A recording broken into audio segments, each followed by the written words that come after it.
La mitigación del cambio climático es una tarea ardua. Como vimos, son muchos los frentes en los que hay que reducir las emisiones de gases de efecto invernadero. Para ello, la Agencia Internacional de la Energía ha propuesto un escenario de desarrollo sostenible en el que hay que avanzar en 6 aspectos clave para mitigar el cambio climático. Estos puntos son: 1. La eficiencia energética, porque la energía que menos CO2 emite es la que no se consume. El segundo es el crecimiento de las energías renovables. El tercero es el cambio de combustibles, de los que emiten más CO2 a otros que emitan menos. Por ejemplo, pasar del carbón al gas natural reduce las emisiones a aproximadamente la mitad por unidad de energía producida.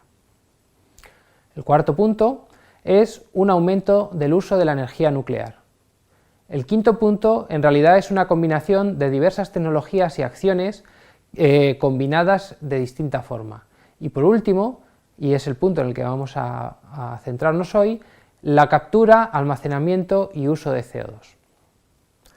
Pero la pregunta que surge es: ¿se puede capturar el dióxido de carbono?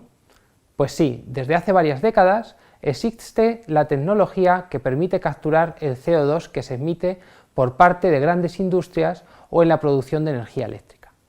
De hecho, en la actualidad ya hay 19 plantas en funcionamiento y otras 4 en construcción en todo el mundo.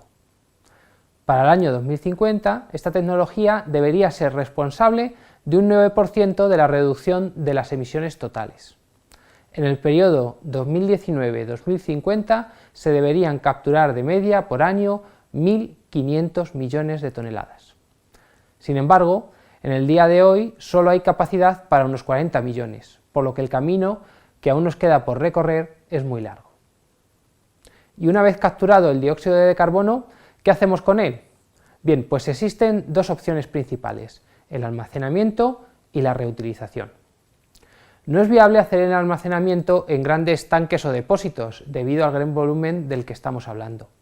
Por ello, la opción más lógica es el almacenamiento geológico profundo, es decir, convertir el CO2 en un fluido, en una fase especial que se denomina supercrítica, e inyectarlo en unos pozos de gran profundidad y dejarlo ahí para siempre.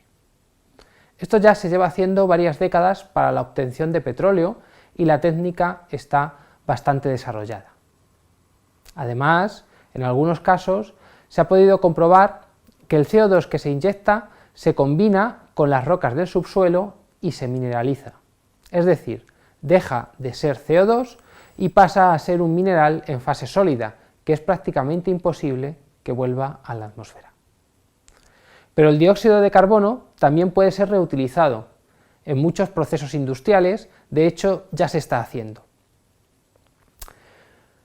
No obstante, existen también tecnologías prometedoras de fabricación de combustibles de tipo sintético. Sería como fabricar nuestra gasolina a partir del dióxido de carbono que emiten las grandes industrias o las plantas de generación de energía eléctrica a partir de gas natural o de carbón, sin necesidad de recurrir a nuevas explotaciones petrolíferas. Esta tecnología, además, es de las pocas que permite tener emisiones negativas, es decir, que se emitan menos gases de efecto invernadero de los que se almacenan en el subsuelo. Entre las tecnologías más prometedoras con emisiones negativas están las plantas de biomasa con captura y almacenamiento de CO2. Las plantas, las especies vegetales captan el CO2 de la atmósfera, fabrican madera u otro tipo de biomasa y esta biomasa se puede quemar, pero se captura el CO2 para ser luego inyectado al subsuelo.